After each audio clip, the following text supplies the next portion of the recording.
아침에 일어나도 몸이 개운하지 않고 다리가 묵직하게 붓는 느낌이 드시나요? 물을 많이 마신 것 같지 않은데도 밤에 화장실을 자주 가게 되시나요? 그리고 식사는 나름 신경 쓴다고 하는데도 왠지 몸이 점점 무거워지는 느낌이 드시나요? 이 세 가지 중 하나라도 해당된다면 오늘 이야기를 끝까지 들어보셔야 합니다. 많은 분들이 이렇게 말씀하십니다. 나는 짜게 안 먹어요. 소금 줄인 지 오래됐어요. 그래서 안심하고 계십니다. 그런데요, 여기서 한 가지 중요한 사실이 있습니다.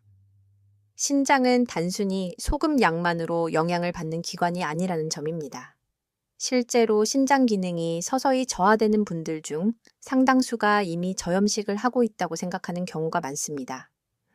그럼에도 불구하고 신장은 조용히 부담을 받고 있습니다. 왜 이런 일이 생길까요? 우리 몸의 신장은 일종의 정수 필터와 같습니다. 하루에 약 150리터 이상의 혈액을 걸러내며 노폐물과 불필요한 물질을 분리해냅니다. 그런데 이 필터가 힘들어지는 순간은 단순히 소금이 많을 때만이 아닙니다. 어떤 방식으로 먹느냐에 따라 같은 음식도 전혀 다른 부담을 줄 수 있습니다. 예를 들어 볼까요? 같은 두부를 먹더라도 국물에 넣어 짭짤하게 끓여 먹는 것과 그냥 담백하게 먹는 것은 신장이 받는 부담이 완전히 다릅니다. 놀랍게도 많은 경우 문제는 음식의 종류가 아니라 조리 방식과 조합에서 시작됩니다. 여기서 더 흥미로운 사실 하나 말씀드릴게요. 일부 연구에서는 소금을 줄였음에도 불구하고 가공된 양념이나 국물 섭취가 많은 경우 신장 부담이 여전히 높게 유지된다는 결과도 있습니다. 즉, 짠맛을 줄였다고 안심했지만 실제로는 다른 방식으로 신장을 계속 혹사시키고 있는 셈입니다. 그렇다면 한번 생각해 보셔야 합니다. 지금 드시는 식사 정말 괜찮을까요? 혹시 건강식이라고 믿고 있는 식단이 오히려 신장을 더 지치게 만들고 있지는 않을까요? 제가 진료실에서 자주 만나는 한 분 이야기를 잠깐 들려드릴게요. 70대 초반의 여성 환자분이셨습니다. 혈압도 잘 관리하고 계셨고 식단도 매우 신경 쓰시는 분이었습니다. 나는 싱겁게 먹어요. 국도 조금만 먹어요. 이렇게 말씀하셨죠. 그런데 자세히 여쭤보니 매 끼니마다 국물은 꼭 드시고 김치도 빠지지 않았습니다. 문제는 양이 아니라 습관이었습니다. 그 결과 신장 수치는 서서히 나빠지고 있었고 본인은 전혀 이유를 모르고 계셨습니다. 이 이야기를 들으시면서 혹시 마음이 조금 뜨끔하지 않으셨나요? 사실 많은 분들이 비슷한 상황에 계십니다. 우리는 흔히 이렇게 생각합니다. 짜지 않으면 괜찮다. 하지만 신장은 그렇게 단순하게 반응하지 않습니다. 신장이 힘들어하는 진짜 이유는 소금 그 자체보다도 지속적인 자극과 누적된 부담입니다. 마치 스펀지를 계속 짜내듯이 하루 3번, 매일 반복되는 식습관이 조금씩 신장을 지치게 만드는 것입니다. 그렇다면 여기서 중요한 질문 하나 드리고 싶습니다. 당신의 식탁은 신장을 쉬게 해주고 있나요? 아니면 계속 일을 시키고 있나요? 이 질문에 바로 답이 떠오르지 않는다면 지금부터가 정말 중요합니다. 앞으로 이어지는 내용에서는 많은 분들이 놓치고 있는 저염식의 진짜 기준과 같은 음식도 보약이 되는 방법을 구체적으로 알려드릴 예정입니다. 특히 싸고 흔하지만 제대로만 먹으면 신장에 도움이 되는 음식들의 공통된 특징, 그리고 대부분의 사람들이 반복하고 있는 가장 흔한 실수까지 함께 짚어드리겠습니다. 이 영상이 도움이 된다고 느껴지신다면 잠시 좋아요를 눌러주시고 끝까지 함께 해주세요. 다음 이야기에서는 우리가 너무 쉽게 지나치고 있는 신장이 보내는 조용한 신호들을 조금 더 깊이 들여다보겠습니다. 신장은 참 조용한 기관입니다. 간처럼 아프다고 바로 티를 내지도 않고 심장처럼 두근거림으로 경고하지도 않습니다. 그래서 더 무섭습니다. 많은 분들이 나는 아직 괜찮아 라고 생각하는 동안 신장은 말없이 버티고 또 버티다가 어느 날 검사 수치로만 자기 상태를 보여줍니다. 이 점이 신장 건강의 가장 어려운 부분입니다. 증상이 아주 늦게 나타난다는 사실입니다.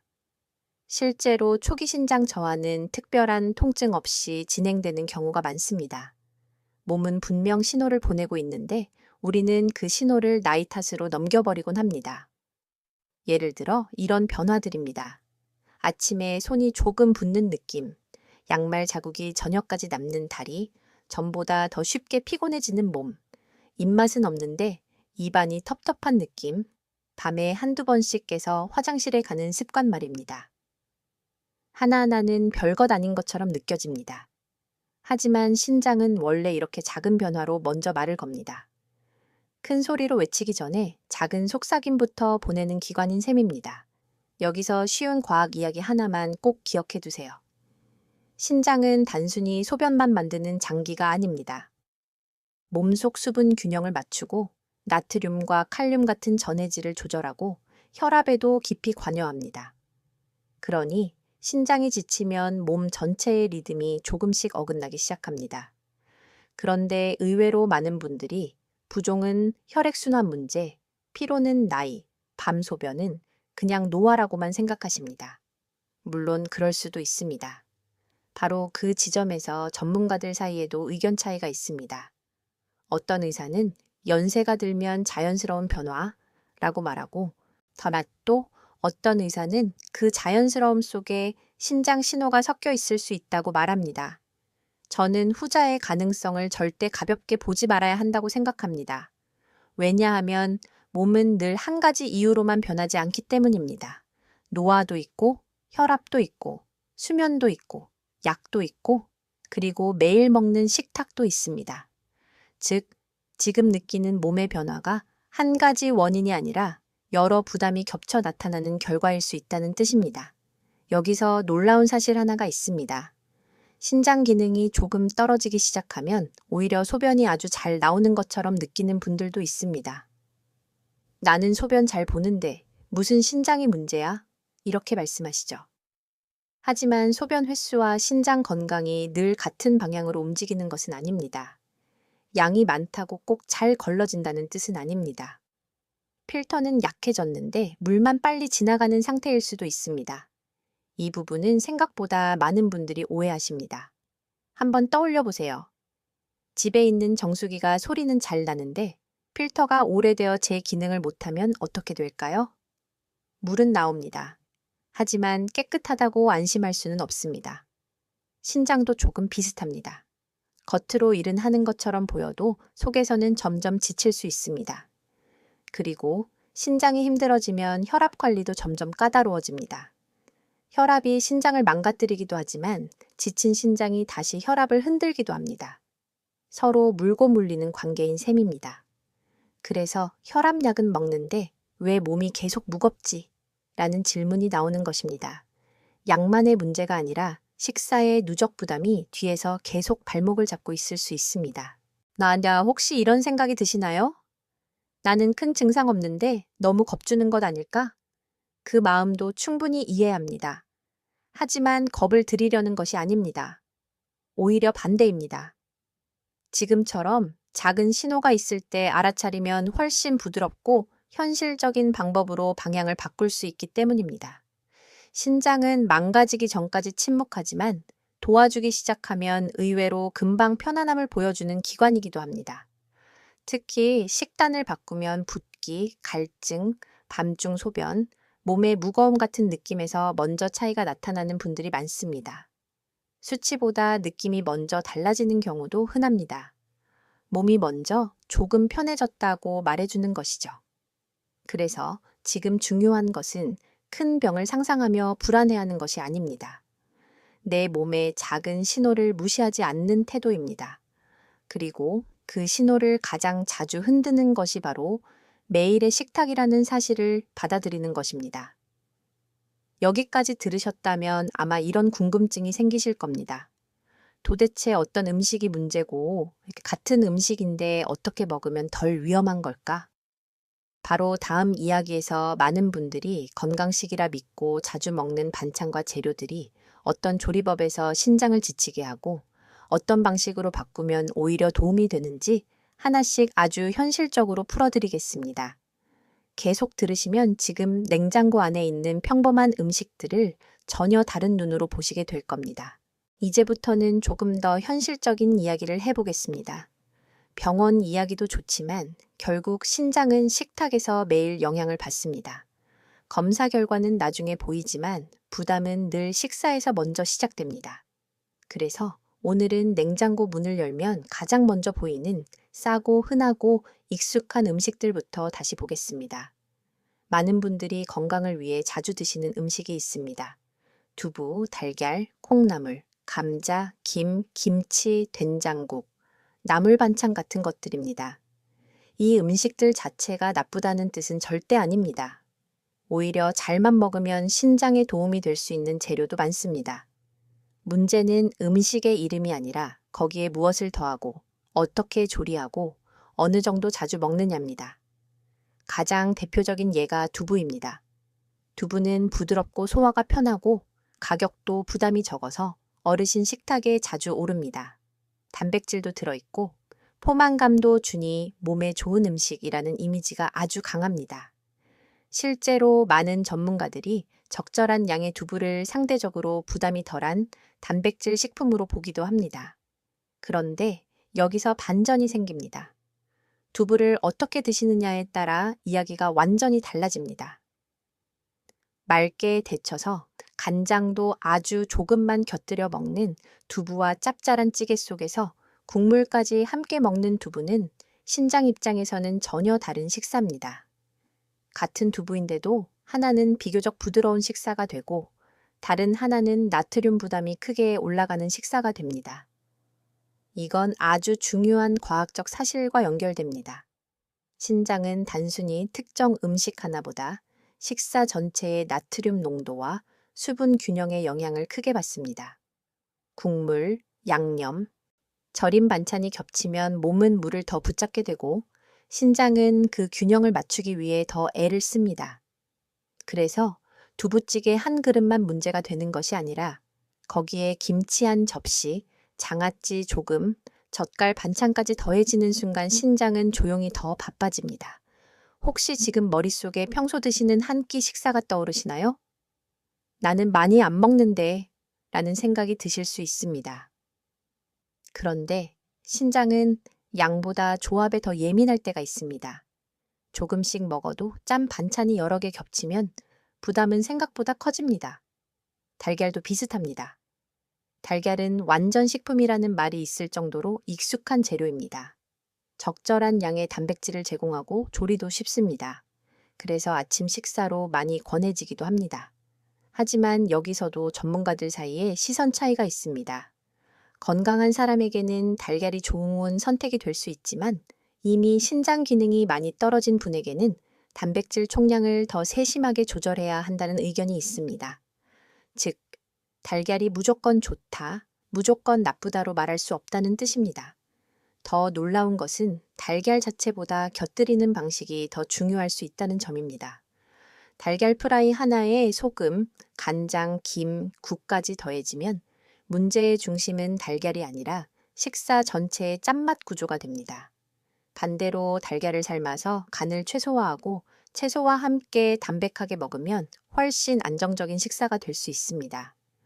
여기서 많은 분들이 놓치는 함정이 하나 있습니다. 바로 건강식처럼 보이는 짠 음식입니다. 예를 들면 된장국입니다. 된장은 발효식품이고 콩으로 만들고 전통 음식이니 몸에 좋다고 느끼기 쉽습니다. 실제로 된장에는 장점이 있다는 연구도 있습니다. 발효 과정에서 생기는 성분이나 풍미 덕분에 적은 양으로도 만족감을 줄 수 있다는 시각도 있습니다. 하지만 다른 전문가들은 결국 국으로 끓여 자주 많이 먹으면 나트륨 섭취가 높아질 수밖에 없다고 지적합니다. 이 논쟁에서 중요한 것은 누가 맞고 틀리냐가 아닙니다. 당신의 식탁에서 어떻게 실현되고 있느냐입니다.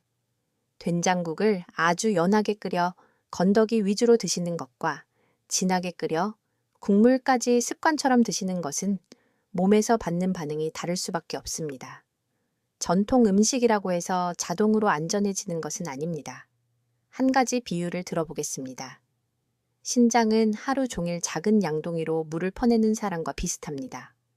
그런데 음식이 짜고 양념이 진하고 국물이 많아지면 양동이에 담겨 들어오는 물이 훨씬 많아집니다. 처음에는 버틸 수 있습니다. 하지만 그 일이 하루, 이틀, 한 달, 1년 반복되면 결국 지치는 쪽은 신장입니다. 바로 이런 이유로 매일 반복되는 평범한 반찬이 무서운 것입니다. 김치도 빼놓을 수 없습니다. 한국 식탁에서 김치는 거의 기본처럼 올라옵니다. 입맛도 살려주고 식사도 더 잘 넘어가게 만듭니다. 문제는 김치를 먹느냐 안 먹느냐가 아니라 어떤 식사와 함께 어느 정도 자주 어떤 양으로 먹느냐입니다. 김치에 된장국, 거기에 간장 양념 반찬까지 겹치면 한 끼가 생각보다 훨씬 짜질 수 있습니다. 반대로 김치를 양을 줄여 맛만 보는 정도로 하고 국물을 줄이고 전체 반찬 수를 단순하게 하면 같은 식탁도 부담이 훨씬 줄어듭니다. 이쯤에서 이런 질문이 생기실 수 있습니다. 그럼 도대체 먹을 게 뭐가 있나요? 그 질문이 참 자연스럽습니다. 하지만 너무 걱정하실 필요는 없습니다. 오늘의 핵심은 금지가 아니라 방향입니다. 익숙한 음식을 모두 끊는 것이 아니라 신장을 덜 힘들게 하는 쪽으로 조리법과 조합을 옮기는 것입니다. 예를 들어 콩나물도 좋습니다. 하지만 국으로만 자주 드시는 것보다 무침으로 담백하게 먹는 방식이 나을 수 있습니다. 감자도 좋은 에너지원이 될 수 있지만 짠 반찬과 함께 겹치면 전체 식사가 무거워집니다. 김은 가볍게 보이지만 조미김은 생각보다 나트륨이 높을 수 있어 습관적으로 많이 집어 먹는 분들은 한 번쯤 돌아보셔야 합니다. 중요한 것은 늘 같습니다. 음식 하나를 악당으로 만들지 않는 것, 그리고 익숙한 식사의 구조를 다시 보는 것입니다. 건강식처럼 보이는 음식도 조리법과 양념이 바뀌면 신장에는 부담이 될 수 있습니다. 반대로 싸고 흔한 재료도 소금만 줄이고 국물만 줄이면 훨씬 편안한 식사가 될 수 있습니다. 기억하시죠? 조금 전에 말씀드렸던 신장의 조용한 신호처럼 식탁의 문제도 아주 평범한 얼굴로 숨어 있습니다. 그래서 더 놓치기 쉽습니다. 다음 이야기에서는 바로 그 평범한 함정 가운데 하나, 많은 분들이 대수롭지 않게 넘기는 국물 한 숟갈이 왜 신장에는 예상보다 큰 차이를 만드는지 더 깊고 구체적으로 풀어드리겠습니다. 이 부분을 들으시면 앞으로 식사를 하실 때 젓가락보다 먼저 숟가락을 다시 보게 되실지도 모릅니다. 이제 정말 중요한 이야기를 해보겠습니다. 많은 분들이 신장을 생각하면 먼저 소금통부터 떠올리십니다. 그래서 밥상에서 소금은 줄이지만 국물은 크게 경계하지 않는 경우가 많습니다. 그런데 실제 식탁에서는 소금 한 꼬집보다 국물 몇 숟갈이 더 큰 차이를 만들 때가 많습니다. 왜 그럴까요? 국물은 맛이 부드럽게 느껴집니다. 짠 반찬처럼 강하게 자극하지 않기 때문에 우리는 쉽게 속습니다. 된장국도 그렇고 미역국도 그렇고 콩나물국도 그렇고 심지어 맑은 국도 마찬가지입니다. 입에서는 이 정도면 괜찮겠지 라고 느껴지지만 몸은 그 안에 녹아있는 나트륨을 조용히 다 받아들입니다. 여기서 꼭 기억하셔야 할 쉬운 과학 사실이 있습니다. 나트륨은 눈에 보이지 않아도 물속에 녹아있으면 몸에 아주 빠르게 들어옵니다. 반찬은 짠맛이 강하면 젓가락을 멈출 수 있지만 국물은 부드럽고 따뜻해서 자기도 모르게 계속 떠먹게 됩니다. 그래서 한 끼 식사에서 나트륨을 가장 많이 올리는 것이 오히려 반찬이 아니라 국물인 경우도 적지 않습니다. 생각해보세요. 배추김치 한두 조각은 양이 보입니다. 장아찌도 눈으로 분량을 가늠할 수 있습니다. 그런데 국물은 어떨까요?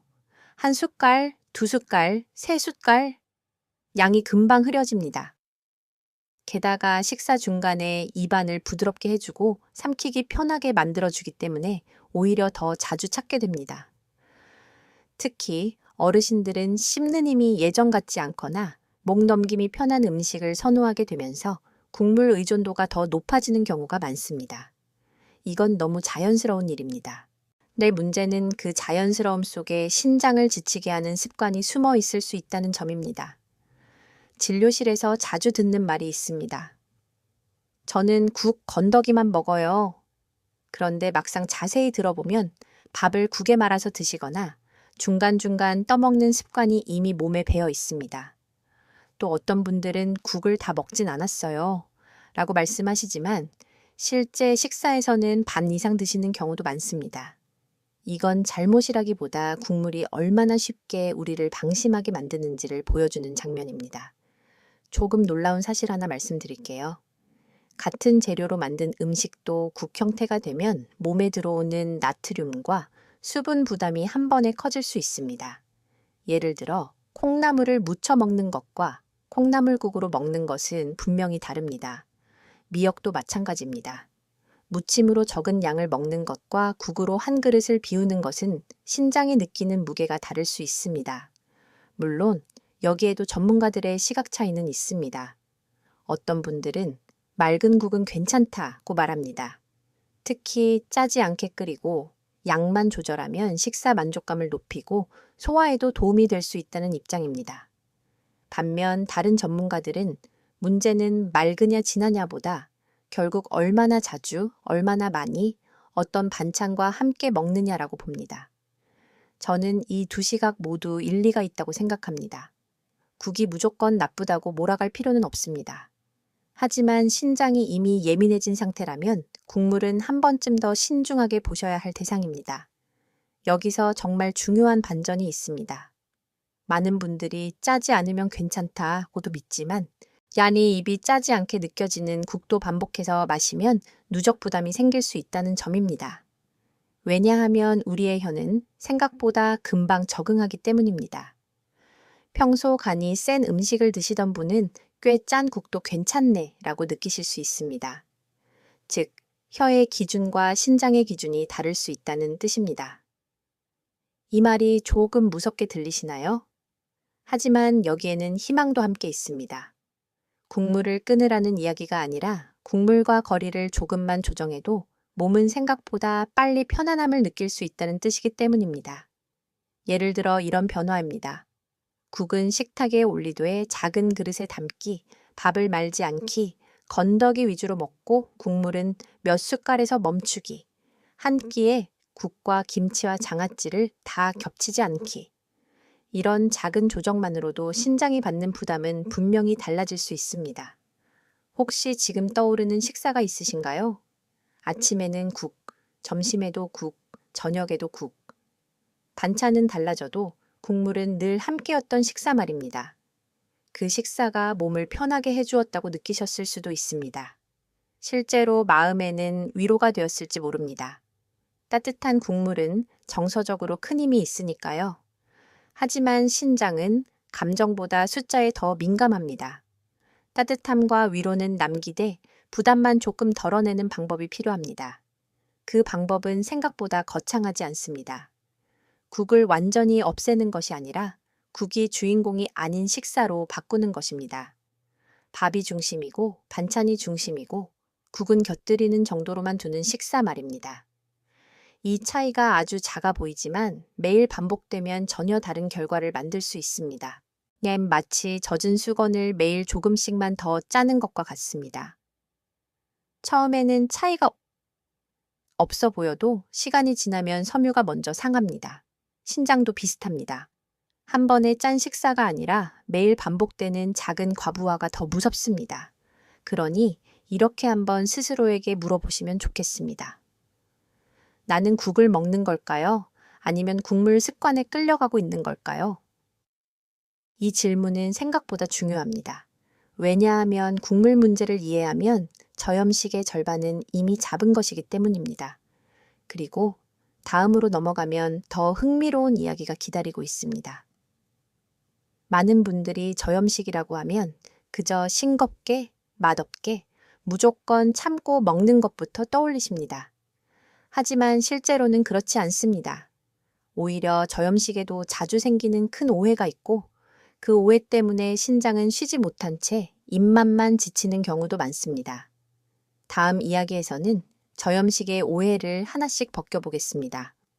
왜 싱겁게 먹는데도 몸이 가볍지 않은지, 왜 어떤 분은 저염식을 오래 못 버티는지, 그리고 맛을 포기하지 않으면서도 신장을 덜 힘들게 하는 핵심 원칙이 무엇인지 조금 더 분명하게 알려드리겠습니다.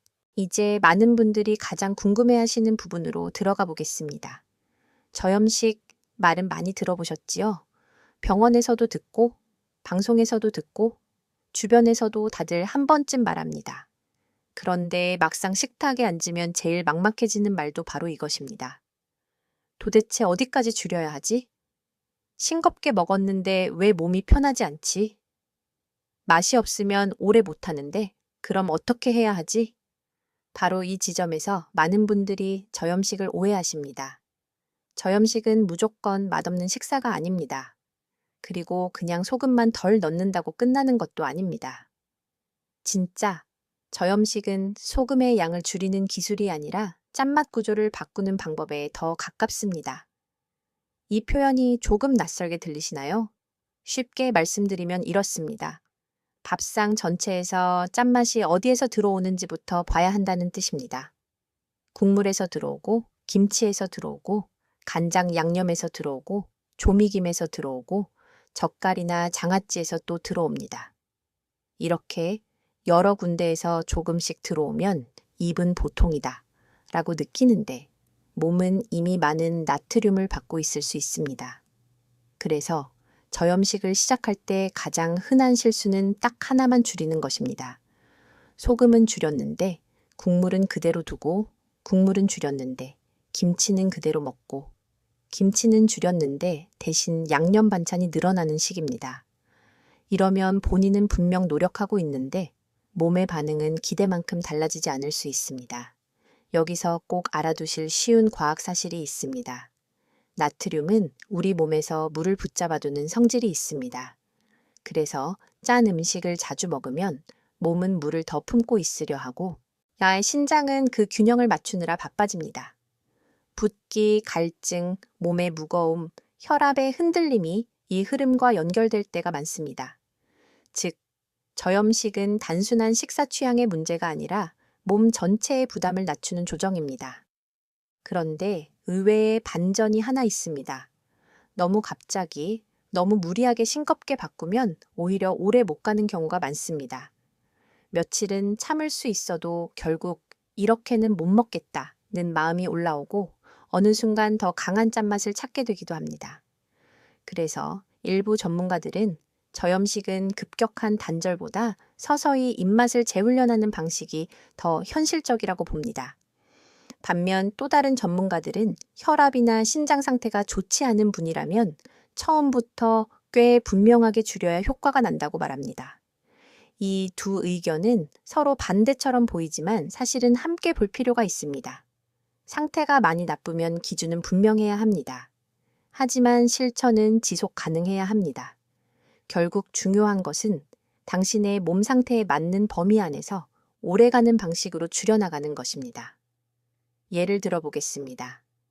오늘부터 모든 반찬을 맹하게 만들고 된장국도 끊고 김치도 완전히 끊겠다고 마음먹으면 처음엔 결심이 강해도 금방 지칠 수 있습니다.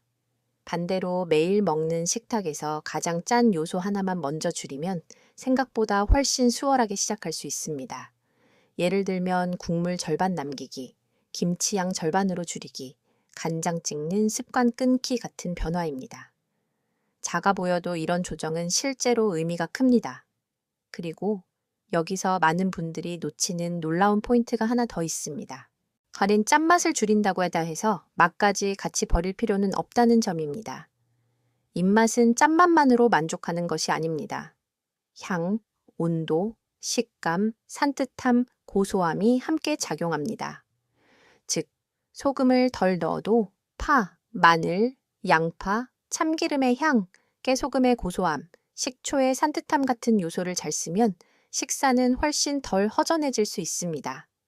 물론 이 부분에서도 의견 차이는 있습니다. 어떤 전문가는 양념 자체를 복잡하게 하지 말라고 하고 어떤 전문가는 소금을 줄이는 대신 향신과 재료의 풍미를 더 살리는 방향을 권합니다. 저는 특히 어르신 식사에서는 두 번째 방식이 실용적이라고 생각합니다. 맛이 있어야 계속할 수 있기 때문입니다. 지속되지 않는 저염식은 결국 좋은 의도만 남기고 사라지기 쉽습니다. 한번 생각해 보세요. 지금까지 저염식을 하면서 혹시 먹는 즐거움이 사라졌다고 않고 느끼신 적은 없으신가요? 그렇다면 방법이 잘못된 것일 수 있습니다. 저염식이 괴로운 벌처럼 느껴지면 오래가기 어렵습니다. 신장을 지키는 식사는 억지로 버티는 식사가 아니라 몸이 편해지고 마음도 조금 가벼워지는 식사여야 합니다. 진료실에서도 비슷한 장면을 자주 봅니다. 어떤 분은 나는 정말 싱겁게 먹는데도 붓는다고 하십니다. 그래서 식사를 자세히 들어보면 간은 줄였지만 국은 하루 3번 드시고 반찬 가짓수는 많고 조미김이나 반찬 통조림 같은 숨어 있는 짠맛이 반복됩니다. 또 어떤 분은 나는 저염식이 너무 힘들다고 하시는데 알고 보면 맛을 살리는 대안 없이 그저 소금만 뺀 식사를 참고 계십니다. 이 차이는 큽니다. 인 하나는 저염식을 하고 있는 것 같지만 실제 구조는 크게 안 바뀐 경우이고 다른 하나는 방향은 맞지만 지속 가능한 기술이 없는 경우입니다. 그래서 저염식의 핵심은 3가지입니다. 짠맛이 들어오는 길을 찾고 한꺼번에 다 끊지 말고 맛을 살릴 다른 길을 만들어 두는 것. 이 3가지가 함께 가야 신장도 편하고 식사도 오래 갑니다. 기억하시죠? 조금 전에 국물 이야기를 하면서 국이 주인공이 아닌 식사가 중요하다고 말씀드렸습니다. 저염식도 똑같습니다. 싱거움이 주인공인 식사가 아니라 재료 본연의 맛이 살아있는 식사가 되어야 합니다. 그래야 혀도 덜 지치고 몸도 덜 무거워집니다. 이쯤에서 이런 질문이 자연스럽게 떠오를 수 있습니다. 그렇다면 실제로 어떤 재료가 도움이 될까요? 비싸지 않고 흔한 음식 중에 신장 식탁에서 다시 볼만한 것들은 무엇일까요? 바로 다음 이야기에서 많은 분들이 너무 흔해서 오히려 과소평가하는 재료들, 예를 들면 두부, 양배추, 달걀처럼 싸고 쉽게 구할 수 있지만 조리만 잘하면 신장 식탁에서 꽤 유용해질 수 있는 음식들의 숨은 힘을 하나씩 풀어드리겠습니다. 여기까지 들으시면서 조금이라도 생각이 바뀌셨다면 좋아요 한번 남겨주시고 주변에 비슷한 고민을 가진 가족과도 나눠보세요. 특히 부모님 식탁을 챙기시는 분이라면 이 작은 정보가 꽤 큰 차이를 만들 수 있습니다. 다음으로 넘어가면 비싸야 건강식이라는 오해도 아마 조금은 내려놓게 되실 겁니다. 이제 조금 안심이 되실지도 모르겠습니다.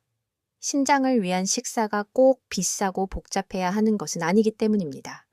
오히려 정말 중요한 재료들은 마트 어디에서나 쉽게 볼 수 있고 냉장고 안에 늘 들어있는 경우가 많습니다. 문제는 몰라서 지나치는 것이지 없어서 못 먹는 경우는 생각보다 많지 않습니다. 많은 분들이 건강식이라고 하면 먼저 비싼 보양식이나 특별한 식품부터 떠올리십니다. 흑염소, 장어, 각종 진액, 이름도 어려운 건강식품 말입니다. 물론 그런 음식이 전혀 의미 없다는 뜻은 아닙니다.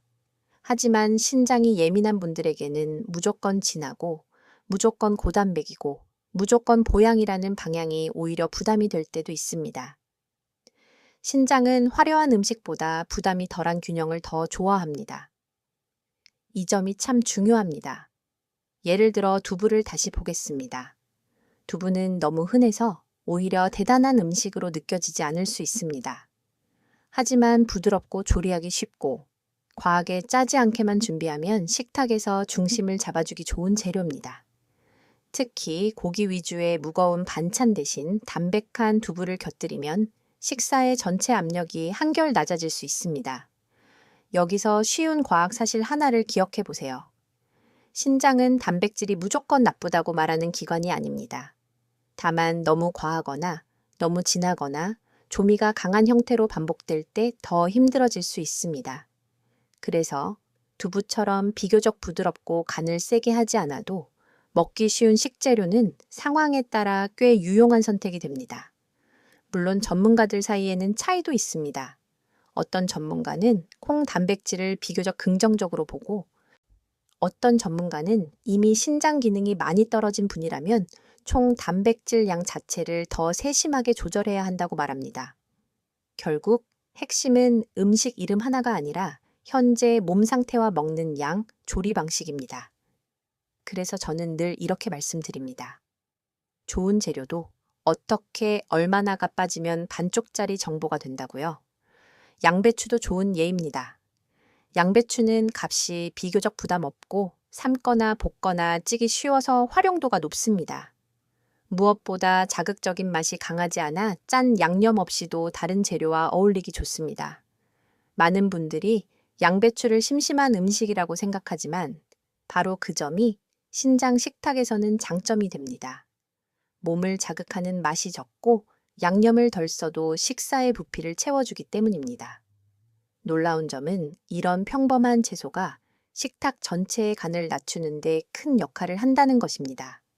짠 반찬만으로 한 끼를 구성하면 입도 몸도 자극에 끌려가기 쉽습니다. 하지만 양배추처럼 담백한 재료가 중간을 받쳐주면 전체적인 짠맛 농도가 자연스럽게 낮아집니다. 마치 시끄러운 방 안에 두꺼운 커튼을 치듯이 식탁의 자극을 한 겹 부드럽게 눌러주는 느낌입니다. 달걀도 빼놓을 수 없습니다. 달걀은 간편하고 익숙하고 어르신들이 드시기에도 부담이 덜한 편입니다. 다만 기억하셔야 할 것이 있습니다. 달걀은 좋은 재료일 수 있지만 짭짤한 국, 조미김, 간장 양념과 함께 반복되면 좋은 재료의 장점이 흐려질 수 있습니다. 즉, 달걀이 문제가 아니라 달걀을 둘러싼 식사의 구조가 문제일 수 있다는 말입니다. 이 대목에서 한번 스스로 물어보시면 좋겠습니다. 나는 좋은 재료를 고르고 있는 걸까요? 아니면 좋은 재료에 늘 짠 습관을 덧씌우고 있는 걸까요? 이 질문은 의외로 많은 것을 바꿉니다. 감자나 고구마처럼 흔한 재료도 경우에 따라 식탁에 도움이 될 수 있습니다. 포만감을 주고 식사의 중심을 잡아주며 자극적인 반찬을 덜 찾게 도와주기도 합니다. 다만 여기에도 반전이 있습니다. 몸 상태에 따라 칼륨 조절이 필요한 분들도 있기 때문에 누구에게나 무조건 많이 드시라고 말할 수는 없습니다.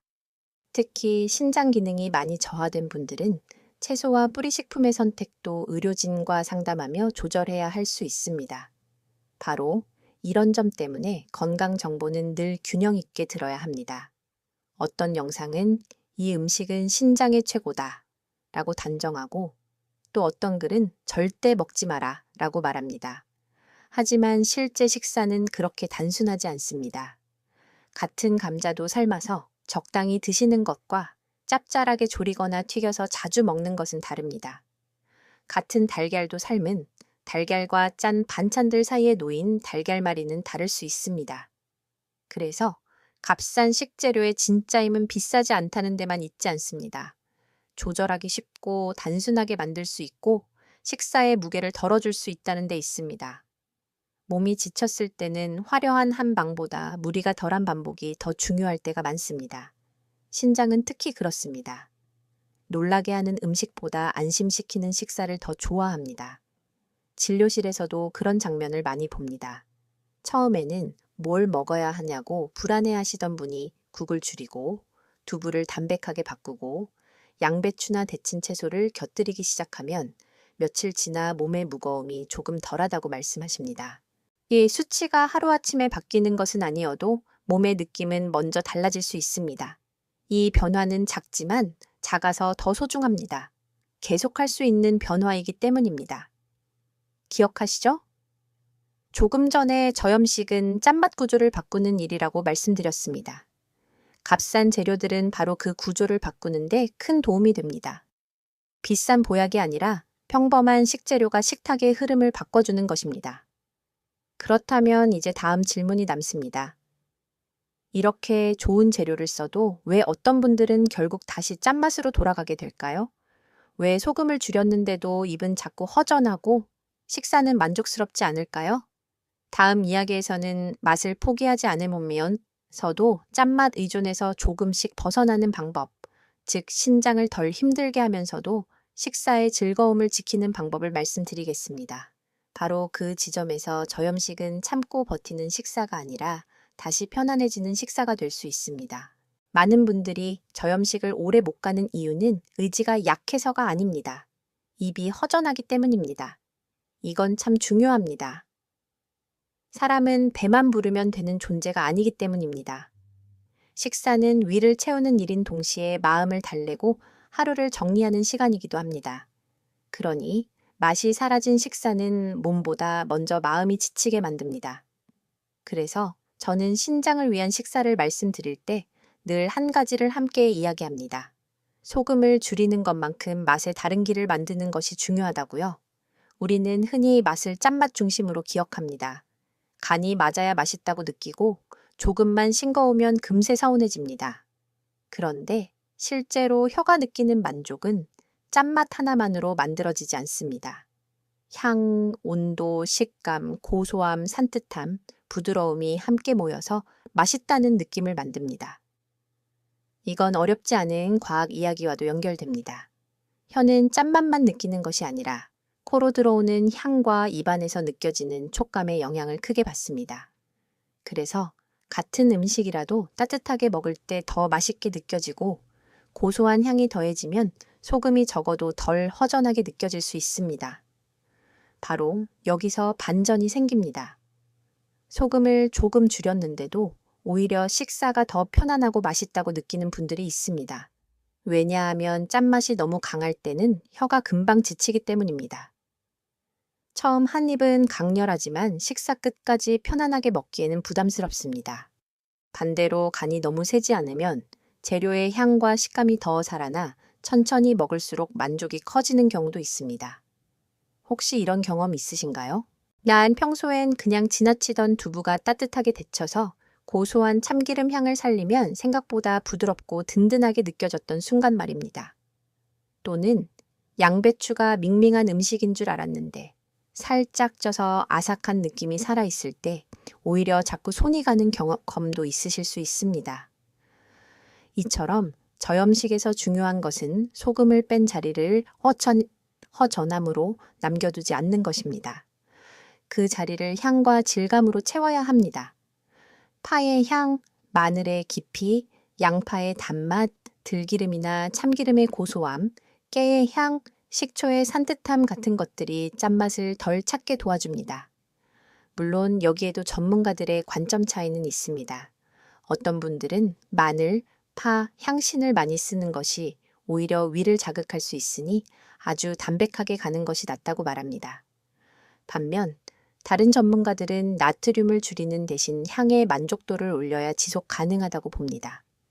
저는 이 둘 중 어느 하나만 고집할 필요는 없다고 생각합니다. 위가 예민한 분은 자극이 덜한 방향으로, 입맛 때문에 오래 못 가는 분은 향과 식감을 적절히 살리는 방향으로 자기 몸에 맞게 조정하면 됩니다. 결국 핵심은 이것입니다. 신장은 숫자에 민감하지만 사람은 감각으로 살아갑니다. 몸에 좋다는 이유만으로 계속 괴로운 식사를 할 수는 없습니다.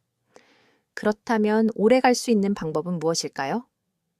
정답은 참는 것이 아니라 덜 짜도 만족스러운 식사의 패턴을 만드는 것입니다. 예를 들어 아침 식사를 생각해 보겠습니다. 예전에는 국에 밥을 말고 김치와 조미김을 곁들였다면 이제는 밥은 그대로 두고 삶은 달걀이나 담백한 두부에 데친 채소를 곁들이며 국은 작은 그릇에 건더기 위주로만 먹는 식으로 바꿀 수 있습니다. 이때 파나 깨, 참기름 향을 살리면 짠맛이 줄어도 식사의 만족이 크게 떨어지지 않습니다. 점심도 마찬가지입니다. 반찬 수를 괜히 늘리는 것보다 부드러운 단백질 하나, 담백한 채소 하나, 자극적이지 않은 주재료 하나로 단순하게 구성하면 입도 덜 피곤하고 신장도 덜 바빠집니다. 의외로 식탁이 단순해질수록 혀는 더 빨리 적응합니다. 이건 꽤 놀라운 변화입니다. 우리는 반찬이 많아야 잘 먹었다고 생각하지만 몸은 때로 단순한 식사를 더 편안하게 받아들입니다. 여기서 많은 분들이 놓치는 또 하나의 함정이 있습니다. 바로 건강한 대체 양념이라는 이름으로 간장, 된장, 쌈장, 저염 소스 등을 안심하고 많이 쓰는 습관입니다. 물론 저염 제품은 도움이 될 수 있습니다. 하지만 이름이 저염이라고 해서 자유롭게 많이 써도 된다는 뜻은 아닙니다. 이 부분은 생각보다 자주 오해됩니다. 숟가락으로 푹 떠서 넣는 순간 결국 전체 식사의 간은 다시 올라갈 수 있습니다. 그러니 스스로 이렇게 물어보시면 좋겠습니다. 나는 소금을 줄이고 있는 걸까요? 아니면 짠맛의 형태만 바꾸고 있는 걸까요? 이 질문 하나가 식탁을 많이 바꿉니다. 그리고 입맛은 훈련됩니다. 이 말이 참 위로가 되셨으면 좋겠습니다. 처음 며칠은 허전할 수 있습니다. 하지만 혀는 생각보다 빨리 새로운 기준을 배웁니다. 예전엔 심심하다고 느끼던 맛이 일주일, 2주일 지나면 오히려 편안하게 느껴질 수 있습니다. 강한 짠맛에 가려져 있던 재료 본연의 맛이 조금씩 살아나기 시작하기 때문입니다. 이내 몸도 함께 반응합니다.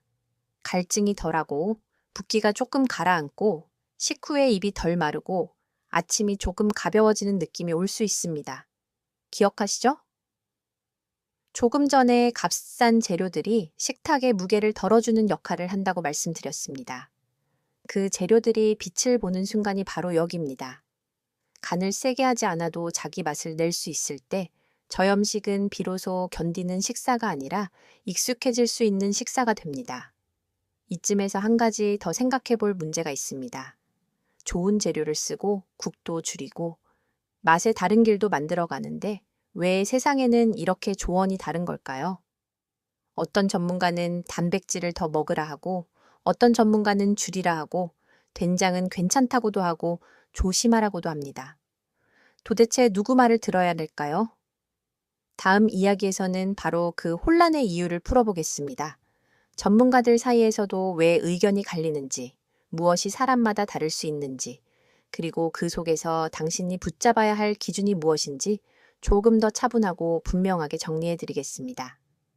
이 부분을 이해하시면 건강 정보에 덜 흔들리고 자기 몸에 맞는 선택을 하는 힘이 생기실 겁니다. 건강 이야기를 듣다 보면 답답해질 때가 있습니다. 어제 본 영상에서는 이 음식이 좋다고 했는데 오늘 들은 이야기는 또 반대입니다. 누군가는 단백질을 챙겨야 한다고 하고 또 누군가는 단백질을 줄여야 한다고 말합니다. 된장은 발효식품이라 괜찮다 하고 다른 쪽에서는 나트륨 때문에 조심하라고 합니다. 이쯤 되면 이런 생각이 드실 수 있습니다. 도대체 누구 말을 믿어야 하지? 이 혼란은 아주 자연스러운 것입니다. 오히려 이상한 일이 아닙니다. 왜냐하면 신장 건강은 한 가지 정답으로 설명하기 어려운 분야이기 때문입니다.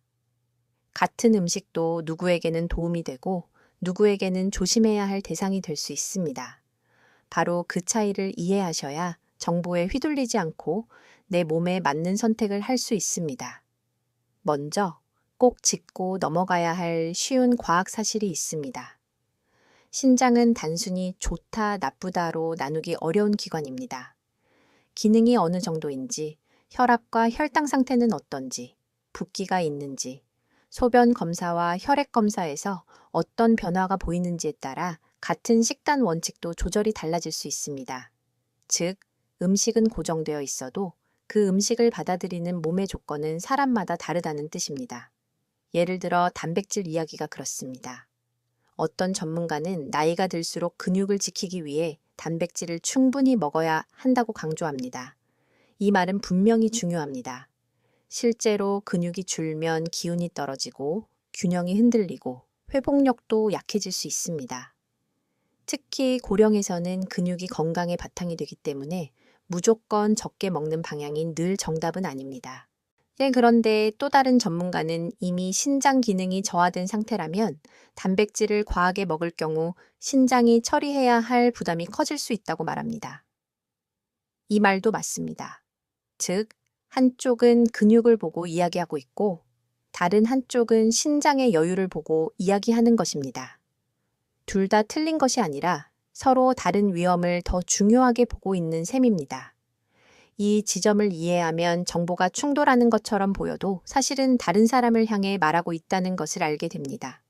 건강한 60대에게 필요한 조언과 이미 검사에서 신장 수치가 흔들리는 70대에게 필요한 조언이 똑같을 수는 없습니다. 그러니 인터넷에서 누군가의 식단을 보고 그대로 따라하는 것은 조심해야 합니다. 좋은 정보도 내 몸의 자리로 옮겨오지 않으면 오히려 혼란만 남을 수 있습니다. 된장과 국 이야기 역시 비슷합니다. 어떤 전문가들은 전통 발효식품의 장점을 말합니다. 발효 과정에서 생기는 성분, 익숙한 식문화, 적은 양으로도 만족감을 주는 점을 높이 평가합니다. 반면 다른 전문가들은 현실의 식탁에서는 된장을 대부분 국으로 먹고 그 과정에서 나트륨 부담이 커질 수 있다고 봅니다. 이 또한 둘 다 일리가 있습니다. 된장이라는 재료의 가능성과 된장국이라는 실제 식습관의 부담은 같은 말이 아니기 때문입니다. 여기서 아주 흥미로운 반전이 있습니다. 사람들은 종종 좋은 음식만 찾으려 하지만 실제로는 어떻게 먹고 있느냐가 훨씬 더 결정적일 때가 많습니다. 두부가 좋은지 나쁜지보다 두부를 짠 찌개 속에서 먹는지 담백하게 먹는지가 더 중요할 수 있습니다. 달걀이 괜찮은지보다 그냥 달걀 옆에 어떤 반찬들이 놓여 있는지가 더 중요할 수 있습니다. 즉, 신장 식탁에서는 음식의 명성보다 식사의 맥락이 더 큰 힘을 가집니다. 혹시 지금까지 뭘 먹지 말아야 하나만 계속 생각하고 계셨나요? 그렇다면 이제 질문을 조금 바꿔보셔야 합니다. 이 음식을 내 식탁에서는 어떤 방식으로 먹고 있지? 이 질문이 훨씬 정확하고 훨씬 현실적입니다. 또 한 가지 의견이 자주 갈리는 부분은 물 섭취입니다. 어떤 분들은 물을 많이 마셔야 신장에 좋다고 말하고 다른 쪽에서는 무턱대고 많이 마시는 것은 조심해야 한다고 합니다. 이 역시 같은 원리입니다. 몸에 부종이 있거나 심장 상태가 다르거나 의사가 수분 조절을 따로 권한 경우라면 물도 무조건 많다고 좋은 것은 아닐 수 있습니다. 반면 충분한 수분이 필요한 분도 있습니다. 결국 많이가 답이 아니라 적절하게가 답인데 사람들은 적절함보다 극단을 더 기억하기 쉽습니다. 이런 차이 때문에 전문가 조언은 때로 서로 충돌하는 것처럼 들립니다. 하지만 자세히 보면 대부분의 차이는 기준이 다른 데서 나옵니다. 누구는 예방 중심으로 이야기하고 누구는 이미 질환이 있는 사람을 기준으로 말합니다. 누구는 근육 손실을 더 걱정하고 누구는 신장 부담을 더 걱정합니다. 즉, 조언의 내용보다 그 조언이 누구를 위한 것인지부터 봐야 합니다. 마치 같은 길을 안내해도 산을 오르는 사람과 무릎이 아픈 사람에게 다른 길을 추천하는 것과 비슷합니다. 길 자체가 틀린 것이 아니라 출발점이 다르기 때문에 안내가 달라지는 것입니다. 건강 정보도 똑같습니다. 그래서 남의 정답이 나의 정답이 아닐 수 있습니다. 여기서 당신이 꼭 붙잡아야 할 기준은 복잡하지 않습니다. 첫째, 신장을 힘들게 하는 큰 흐름부터 줄이는 것, 즉 국물, 짠 반찬의 중복, 과한 양념, 습관적인 짠맛 의존을 먼저 보는 것입니다. 둘째, 좋은 음식 하나를 찾기보다 식사의 구조 전체를 보는 것입니다. 셋째, 몸 상태가 이미 좋지 않다면 일반 건강 정보보다 검사 수치와 의료진의 조언을 더 우선하는 것입니다. 이 세 가지 기준만 잡아도 정보의 소음에 훨씬 덜 흔들리게 됩니다. 그리고 아주 중요한 질문 하나를 지금 스스로에게 던져보시면 좋겠습니다. 나는 지금 정답을 찾고 있는 걸까요? 아니면 안심할 말을 찾고 있는 걸까요? 이 질문이 아프게 느껴질 수도 있습니다. 하지만 정말 중요합니다. 우리는 불안할수록 괜찮다는 말에 더 끌립니다. 익숙한 음식이 괜찮다는 말, 내 습관을 크게 바꾸지 않아도 된다는 말에 마음이 더 편해지기 때문입니다. 하지만 신장은 위로보다 반복에 반응합니다. 어떤 말을 믿고 싶은가 보다 내 몸에 어떤 부담이 계속 쌓이고 있는가를 봐야 합니다. 기억하시죠? 조금 전에 말씀드렸던 맛의 다른 길처럼 건강 정보도 한쪽 말에만 매달리기보다 내 몸에 맞는 중심을 찾는 것이 중요합니다. 그 중심은 늘 화려하지 않습니다. 대체로 평범합니다. 국물을 줄이고 짠 반찬을 겹치지 않고 익숙한 재료를 담백하게 먹고 몸의 신호를 무시하지 않는 것. 결국 이런 기본이 가장 오래 갑니다. 이제 다음으로 넘어갈 때가 되었습니다. 정보가 아무리 좋아도 식탁 위에서 실제로 바뀌지 않으면 몸은 달라지지 않습니다. 그래서 다음 이야기에서는 오늘부터 바로 적용할 수 있는 방식으로 마트에서 쉽게 구할 수 있는 재료만으로 신장 부담을 낮추는 식탁 원칙을 조금 더 구체적이고 현실적으로 정리해 드리겠습니다.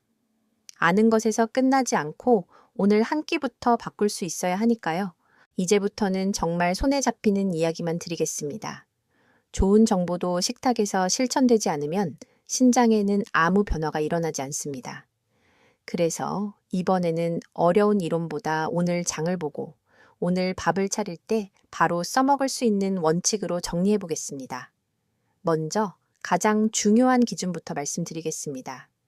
신장 식탁은 특별한 음식으로 만드는 것이 아니라 부담이 겹치지 않게 만드는 식사입니다. 이 원칙 하나만 기억하셔도 절반은 이미 성공입니다. 많은 분들이 한 끼를 이렇게 드십니다. 국 하나, 김치 하나, 간장 양념 반찬 하나, 조미김 하나. 거기에 찌개까지 더해지는 식입니다. 음식 하나하나는 평범합니다. 그런데 이 평범함들이 한자리에 모이면 짠맛이 겹치고 국물이 겹치고 신장이 쉬지 못하는 식사가 됩니다. 그러니 식탁을 바꿀 때는 좋은 음식을 더하는 것보다 부담이 겹치는 구조를 먼저 풀어내는 것이 중요합니다. 예를 들어 한 끼에는 이렇게 생각해 보시면 좋습니다. 국이 있으면 김치는 줄이고 김치를 먹으면 다른 짠 반찬은 빼고 조미김을 먹는 날은 간장 찍는 습관을 줄이는 식입니다. 즉, 짠맛은 한 끼에 한 방향만 두는 것입니다. 이 원칙은 아주 단순해 보이지만 실제로는 큰 차이를 만듭니다. 왜냐하면 신장은 한 번의 자극보다 겹치는 자극에 더 오래 시달리기 때문입니다. 작은 파도가 하나씩 올 때보다 여러 파도가 동시에 밀려올 때 버티기가 더 힘든 것과 비슷합니다. 여기서 쉬운 과학, 사실 하나만 더 짚고 가겠습니다. 신장은 혈액 속의 균형을 맞추는 기관입니다. 인데 나트륨이 많아지고 수분 조절이 흔들리면 몸은 그 균형을 맞추기 위해 물을 붙잡기도 하고 배출하려고 애쓰기도 합니다. 그래서 짠 음식이 겹치는 식사는 단순히 입맛의 문제가 아니라 몸 전체의 균형을 흔드는 식사가 될 수 있습니다. 그렇다면 실제 한 끼는 어떻게 구성하면 좋을까요? 가장 현실적인 방식은 한 끼를 세 부분으로 보는 것입니다. 첫째, 담백한 중심 하나. 둘째, 부드러운 채소 하나. 셋째, 짠맛이 강하지 않은 보조 반찬 하나. 이 정도면 충분합니다. 예를 들어 아침이라면 밥, 삶은 달걀 또는 데친 두부, 데친 양배추나 나물, 그리고 국은 있다면 작은 그릇으로 건더기 위주.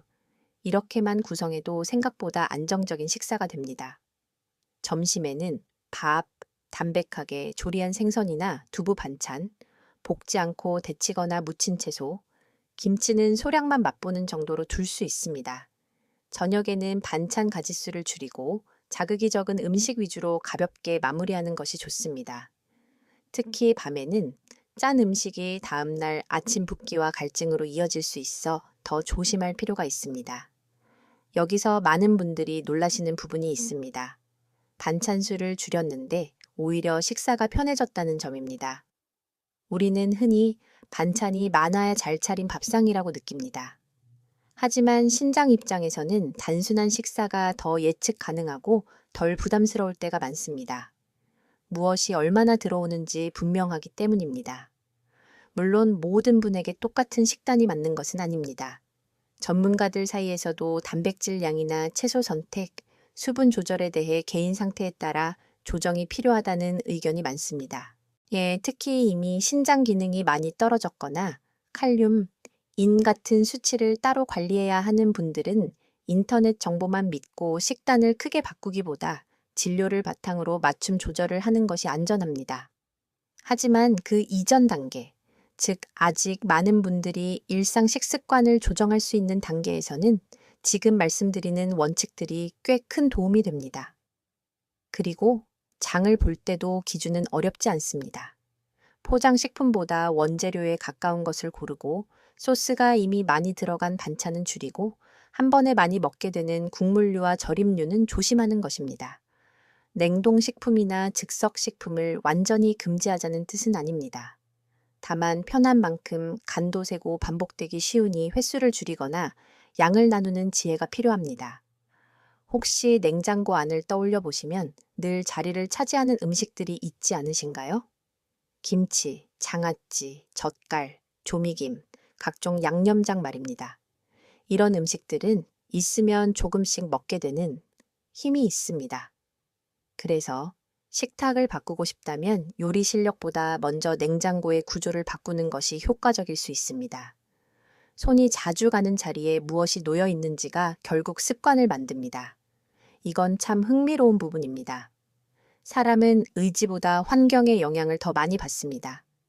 담백한 두부와 데친 채소가 바로 보이면 그쪽으로 손이 가기 쉽고, 짭짤한 밑반찬이 늘 앞줄에 놓여 있으면 그쪽으로 습관이 움직입니다. 그러니 식탁을 지키고 싶다면 의지만 다잡지 마시고 환경도 함께 바꾸셔야 합니다. 또 한 가지 중요한 팁이 있습니다. 배가 너무 고프면 짠맛에 더 약해집니다.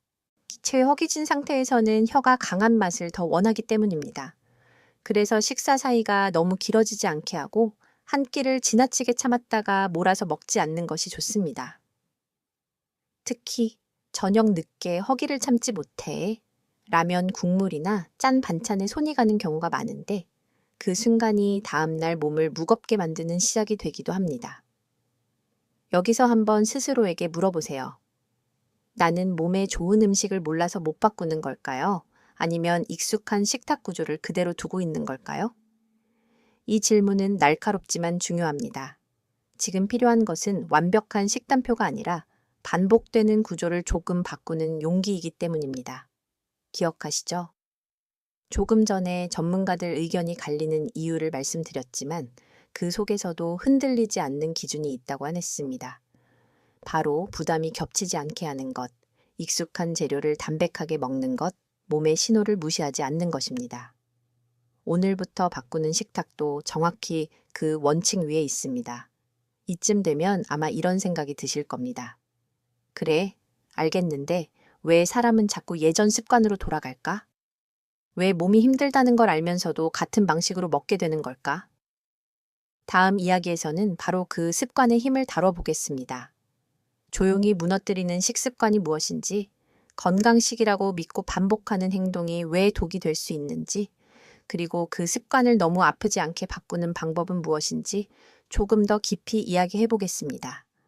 여기까지 오셨다면 이제 정말 마지막 고비를 넘고 계신 겁니다. 이제 우리는 음식보다 더 깊은 곳으로 들어가 보려 합니다. 무엇을 먹느냐보다 더 오래 남는 것, 바로 어떻게 반복하느냐의 문제입니다. 신장은 한 번의 실수보다 오래 이어진 습관에 더 크게 흔들립니다. 그래서 오늘 이 부분은 꼭 차분히 생각해 보셨으면 합니다. 많은 분들이 건강을 해치는 습관이라고 하면 술, 담배, 야식 같은 것부터 떠올리십니다. 물론 그런 것들도 영향을 줄 수 있습니다. 하지만 신장을 조용히 지치게 만드는 습관은 오히려 너무 평범해서 문제의식조차 없는 경우가 많습니다. 매 끼니 국을 곁들이는 일, 반찬이 없으면 조미김으로 밥을 넘기는 일, 입맛이 없을 때 김치나 장아찌로 식사를 마무리하는 일, 싱겁게 먹는다면서도 결국 양념장을 자주 찾는 일 말입니다.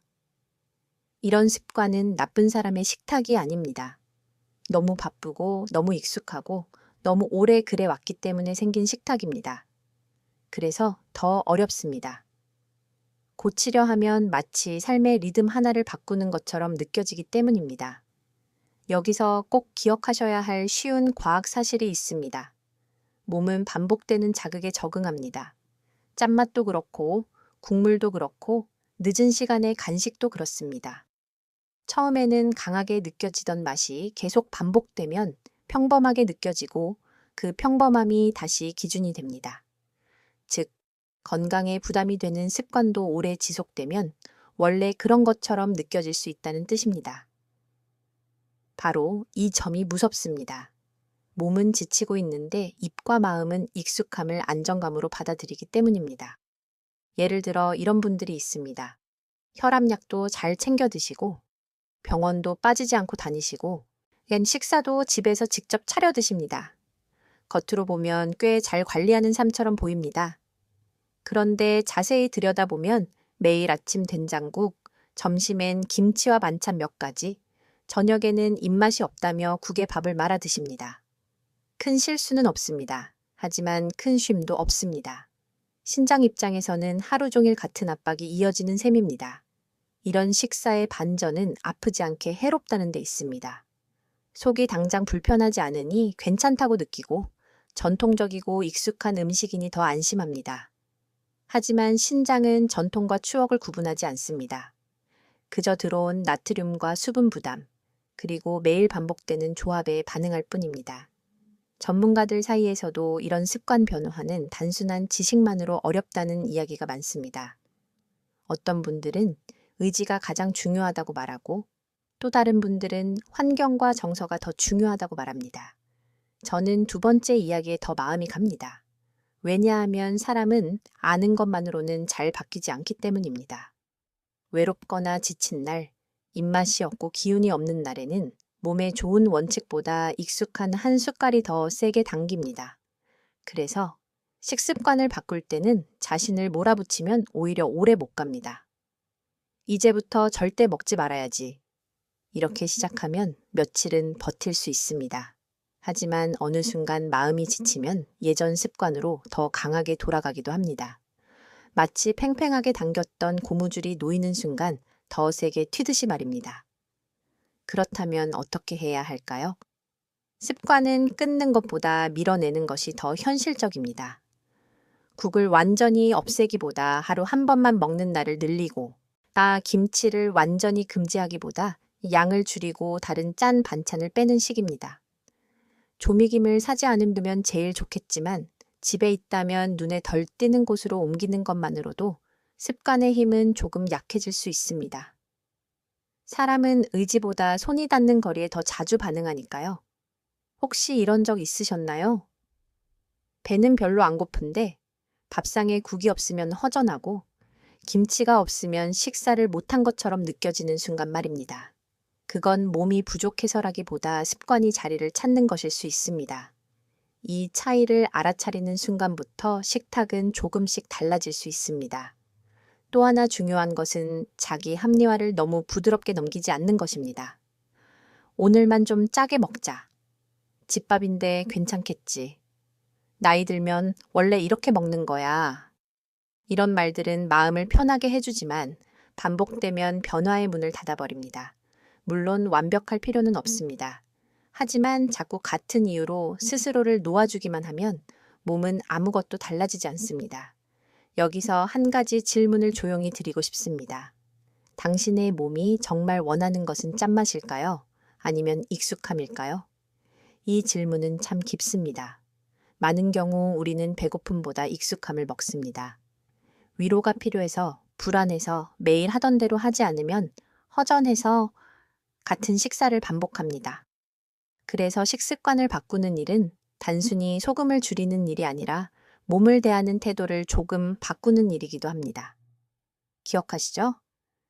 조금 전에 말씀드렸던 식탁 구조 이야기처럼 문제는 한 음식이 아니라 반복입니다.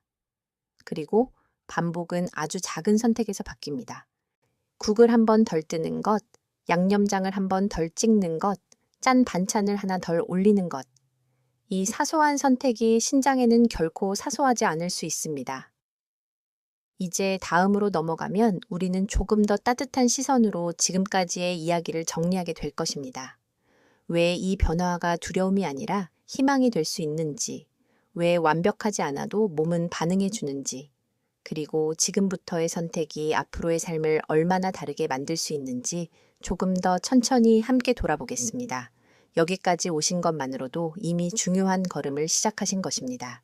여기까지 함께 오시느라 마음이 조금 무거우셨을지도 모르겠습니다. 내 식탁을 돌아보는 일은 생각보다 쉽지 않기 때문입니다. 익숙한 습관을 마주하는 일에는 늘 약간의 미안함과 약간의 두려움이 함께 따라옵니다. 내가 너무 오래 모르고 있었나? 이제 와서 바꿔도 소용이 있을까? 이런 생각이 스쳐 지나가실 수도 있습니다. 그런데 저는 이 대목에서 꼭 한 가지를 말씀드리고 싶습니다. 지금이 가장 늦은 때가 아니라는 점입니다. 오히려 지금처럼 몸의 신호를 알아차리고 식탁을 다시 보기 시작한 순간이 회복의 방향을 잡기 가장 좋은 때일 수 있습니다. 신장은 아주 섬세한 기관이지만 동시에 변화에도 꽤 정직하게 반응하는 기관입니다. 이미 손상된 것을 단번에 되돌린다는 뜻은 아닙니다. 하지만 부담을 줄여주면 몸은 생각보다 빨리 덜 힘들다는 신호를 보여줄 수 있습니다. 아침 붓기가 조금 줄고, 입이 덜 마르고, 밤중 화장실 횟수가 아주 조금 편해지고, 식후에 무거움이 덜해지는 시기입니다. 이런 작은 변화는 사소해 보여도 회복의 방향이 맞아가고 있다는 중요한 단서가 됩니다. 여기서 꼭 기억하셔야 할 쉬운 과학 사실이 있습니다. 우리 몸은 늘 균형을 찾으려 합니다. 신장도 마찬가지입니다. 들어오는 부담이 조금만 줄어도 몸은 수분과 전해질의 균형을 다시 맞추기 위해 덜 애써도 됩니다. 즉, 완벽한 식단이 아니어도 반복되는 과부하만 줄어들면 몸은 그 차이를 느낄 수 있다는 뜻입니다. 이 점이 참 희망적입니다. 왜냐하면 많은 분들이 건강을 회복하려면 아주 큰 결심과 아주 완벽한 실천이 필요하다고 생각하시기 때문입니다. 하지만 실제로는 그렇지 않은 경우가 많습니다. 신장을 위한 변화는 거창한 결심보다 조용한 반복에서 더 힘을 발휘합니다. 예를 들어 이런 것입니다. 국을 완전히 끊지 못해도 한 번 덜 뜨는 것, 김치를 끊지 못해도 2번 먹던 것을 한 번으로 줄이는 것, 반찬 수를 조금 줄이고 담백한 재료를 하나 더 올리는 것. 이런 변화는 작아 보입니다. 하지만 몸은 이런 작은 차이를 매일 누적해서 받아들입니다. 좋지 않은 습관이 누적으로 신장을 지치게 했다면 좋은 방향의 습관도 누적으로 몸을 편하게 할 수 있습니다. 물론 전문가들 사이에는 회복에 대한 표현에서도 차이가 있습니다. 어떤 분들은 신장 건강에서는 회복이라는 말을 너무 쉽게 쓰면 안 된다고 조심스럽게 말합니다. 이미 진행된 손상은 제한적일 수 있기 때문입니다. 반면 다른 전문가들은 생활 습관을 통해 악화를 늦추고 몸의 컨디션과 일상 기능을 분명히 개선할 수 있다는 점에서 충분히 희망을 이야기해야 한다고 말합니다. 저는 이 두 입장을 함께 보는 것이 정직하다고 생각합니다. 무조건 낫는다고 장담할 수는 없습니다. 하지만 바꾸어도 소용없다고 말하는 것 역시 사실이 아닙니다. 이 차이를 이해하시면 불필요한 절망도 무리한 기대도 줄일 수 있습니다. 지금 우리에게 필요한 것은 기적 같은 약속이 아니라 분명한 방향입니다. 몸을 덜 힘들게 하는 선택을 오늘부터 계속 쌓아가는 방향 말입니다. 혹시 지금도 이런 생각이 드시나요? 나는 이미 너무 오래 이렇게 먹어왔는데 그 마음 정말 이해합니다. 하지만 몸은 과거의 실수보다 지금부터의 반복에 더 많이 반응합니다. 어제까지 짰더라도 오늘부터 조금 달라지면 그 다음 날의 몸은 또 조금 달라질 수 있습니다. 바로 이 점 때문에 늦지 않았다는 말을 드리고 싶은 것입니다. 진료실에서 자주 보는 장면이 있습니다. 처음에는 아주 불안한 얼굴로 오셨던 분이 몇 주 후 다시 오셔서 이렇게 말씀하십니다. 아직 검사 수치는 잘 모르겠는데 몸이 전보다 덜 붓는 것 같아요. 예전처럼 입이 바짝 마르지 않아요. 국을 줄였더니 처음엔 허전했는데 지금은 오히려 편해요. 이런 말은 숫자만큼이나 중요합니다. 왜냐하면 몸의 감각은 생활 습관 변화가 실제로 작동하고 있다는 가장 가까운 증거이기 때문입니다. 이런 변화를 느끼기 시작하면 사람은 비로소 식사를 참는 일이 아니라 돌보는 일로 받아들이게 됩니다. 그 순간부터 식탁은 벌이 아니라 보호가 됩니다. 신장을 지키기 위한 식사라는 말이 비로소 현실감 있게 다가오기 시작합니다.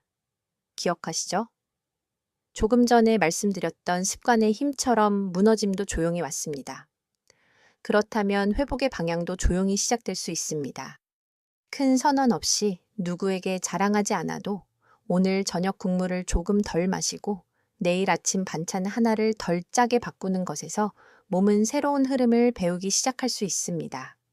그리고 이쯤에서 꼭 한번 자신에게 묻고 싶습니다. 나는 완벽한 사람이어야만 건강해질 수 있을까요? 아닙니다.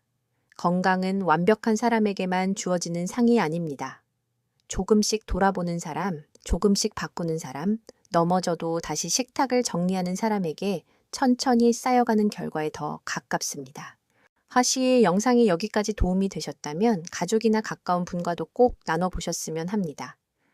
특히 부모님 식사를 챙기시는 분, 혹은 본인의 몸이 예전 같지 않다고 느끼시는 분에게는 오늘 이야기한 작은 기준들이 생각보다 큰 안심이 될 수 있습니다. 이제 마지막 이야기만 남았습니다. 다음에서는 오늘 나눈 모든 내용을 조금 더 따뜻하고 천천히 정리해 드리겠습니다. 무엇을 기억하면 좋은지, 어떤 작은 실천부터 시작하면 되는지, 그리고 왜 아직 충분히 희망을 가져도 되는지 차분하게 마무리해 보겠습니다. 마지막까지 함께 하시면 이 이야기가 단순한 건강 정보가 아니라 당신의 내일 식탁을 바꾸는 힘으로 남게 될 것입니다. 이제 마지막입니다. 여기까지 함께 오신 당신께 먼저 꼭 말씀드리고 싶습니다. 정말 잘 오셨습니다. 이 이야기는 단순히 소금을 줄이자는 말이 아니었습니다. 당신의 몸이 보내는 조용한 신호를 다시 듣고 익숙한 식탁을 조금 더 따뜻한 눈으로 바라보자는 이야기였습니다. 우리는 오늘 아주 많은 이야기를 나누었습니다. 신장은 아프다고 크게 외치지 않는 기관이라는 것. 그래서 붓기나 피로, 밤중 소변 같은 작은 변화가 생각보다 중요한 단서가 될 수 있다는 것부터 시작했습니다. 그리고 많은 분들이 나는 짜게 안 먹는다고 생각하면서도 국물, 김치, 양념, 조미된 반찬이 겹치면서 신장을 쉬지 못하게 만들 수 있다는 점도 살펴보았습니다. 가장 중요한 사실은 이것이었습니다. 문제는 늘 음식 이름 하나가 아니라 반복되는 방식이라는 점입니다. 두부가 나쁜 것도 아니고 달걀이 무조건 위험한 것도 아니고 된장이나 김치가 곧바로 해로운 것도 아닙니다. 하지만 어떤 재료든 짠 조리법과 겹치는 반찬과 습관 속에 놓이면 신장에는 부담이 될 수 있습니다. 반대로 싸고 흔한 재료라도 소금을 줄이고 국물을 줄이고 조합을 단순하게 만들면 몸을 덜 지치게 하는 식사가 될 수 있습니다. 이 사실은 참 위로가 됩니다. 왜냐하면 우리에게 필요한 것이 비싸고 특별한 음식이 아니라 지금 있는 식탁을 조금 다르게 쓰는 지혜라는 뜻이기 때문입니다. 기억하시죠? 국 한 숟갈이 생각보다 큰 차이를 만들 수 있다고 말씀드렸습니다. 저염식은 무조건 맛없게 먹는 벌이 아니라 짠맛의 구조를 다시 짜는 일이라고도 말씀드렸습니다. 이때 또 좋은 식재료를 고르는 것만큼 좋은 재료에 짠 습관을 덧씌우지 않는 것이 중요하다고도 했습니다. 그리고 무엇보다 전문가들 의견이 갈릴 때도 흔들리지 않는 기준은 몸에 부담이 겹치지 않게 만드는 것이라고 말씀드렸습니다. 이제 그 많은 이야기들을 아주 단순한 몇 가지로 남겨보겠습니다. 한 끼의 짠맛이 여러 방향에서 겹치지 않게 하십시오. 국이 있으면 김치를 줄이고 김치를 먹는 날은 다른 짠 반찬을 빼십시오. 국은 가능하면 건더기 위주로 드시고 밥을 말아 드시는 습관은 조금씩 멀리해 보십시오. 반찬 수를 줄이고 담백한 재료 하나를 식탁의 중심에 놓아 보십시오. 두부든 달걀이든 데친 채소든 부담이 적은 익숙한 음식이 오히려 오래 갑니다. 그리고 무엇보다 오늘 완벽하려고 하지 마십시오. 이 마지막 말이 참 중요합니다. 많은 분들이 건강을 지키려다 오히려 자기 자신을 몰아붙입니다. 오늘부터 절대 짠 음식 안 먹겠다. 국물은 한 방울도 안 마시겠다. 김치는 완전히 끊겠다. 결심은 아름답지만 지나치게 카트하기 시작하면 마음이 먼저 지칩니다. 그러면 어느 날 익숙한 식탁으로 더 세게 돌아가게 됩니다. 신장은 극단보다 지속을 더 좋아합니다. 몸은 완벽한 하루보다 무리하지 않는 일주일에 더 정직하게 반응합니다. 그래서 당신에게 필요한 것은 커다란 선언보다 작은 기준입니다. 오늘부터 국물을 3숟갈 덜 드시는 것, 김치를 절반만 덜어내는 것, 반찬 하나를 덜 짠 것으로 바꾸는 것, 조미김 대신 담백한 두부를 올리는 것, 이 정도의 변화면 충분히 시작할 수 있습니다. 그리고 이런 작은 변화는 생각보다 빨리 몸에서 답을 보내옵니다. 아침이 덜 붓고 입이 덜 마르고 식후가 조금 가벼워지고 밤이 덜 불편해지는 식으로 말입니다. 혹시 지금 이 영상을 들으시면서 마음속으로 이런 말을 하고 계시지는 않으신가요? 나는 이미 너무 오래 이렇게 살아왔는데. 그렇다면 제가 조용히 답해드리고 싶습니다. 그래서 더 지금이 중요합니다. 몸은 과거를 되짚어 꾸짖지 않습니다. 몸은 늘 지금 들어오는 것에 반응합니다. 오늘보다 내일이 조금 덜 짜면 몸은 그 차이를 느낍니다. 이번 주가 지난주보다 조금 덜 무거우면 몸은 그 흐름을 기억합니다. 그러니 늦었다고 생각하지 마십시오. 당신의 신장은 여전히 덜 힘든 방향을 알아차릴 수 있습니다. 그리고 이 변화는 당신 혼자만의 일이 아닐 수도 있습니다. 부모님의 식사를 챙기시는 분, 남편이나 아내와 함께 식탁을 나누는 분, 가족의 건강이 걱정되는 분이라면 오늘 이 기준은 집 전체의 분위기를 바꿀 수도 있습니다. 짠 반찬 하나 덜 올리는 일, 국을 조금 연하게 끓이는 일, 밥상 위에 반찬 수를 줄이는 일은 누군가를 불편하게 하는 일이 아니라 더 오래 편안하게 함께 먹기 위한 배려가 될 수 있습니다. 건강은 거창한 날에 만들어지지 않습니다. 평범한 아침, 익숙한 냉장고, 매일 쓰는 숟가락과 젓가락 사이에서 조용히 쌓입니다. 그래서 저는 오늘 이 이야기를 두려움으로 끝내고 싶지 않습니다. 오히려 안심으로 끝내고 싶습니다. 당신은 지금부터 바꿀 수 있고 아주 작은 변화도 의미가 있으며 몸은 그 노력을 외면하지 않는다는 안심입니다. 오늘 이야기 중에서 가장 뜨끔했던 부분이 무엇이었는지 혹은 오늘부터 하나만 바꿔본다면 무엇을 먼저 바꾸고 싶은지 댓글로 남겨주세요. 직접 해보신 변화가 있다면 몸이 어떻게 달라졌는지도 함께 나눠주시면 좋겠습니다. 당신의 경험은 비슷한 고민을 가진 다른 누군가에게 큰 용기가 될 수 있습니다. 이 내용이 도움이 되셨다면 좋아요와 공유로 함께 전해주시고 앞으로도 몸을 편하게 하는 식탁 이야기를 계속 듣고 싶으시다면 구독도 함께 해주세요. 그리고 오늘의 마지막 제안입니다. 거창하지 않게 딱 일주일만 해보십시오. 물을 더 많이 마시라는 어려운 숙제보다 비싼 건강식품을 사는 일보다 오늘 밥상에서 짠맛 하나를 덜어내는 일부터 시작해 보십시오.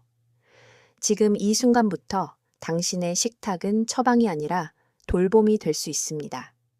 당신의 한 끼는 불안이 아니라 안심이 될 수 있습니다.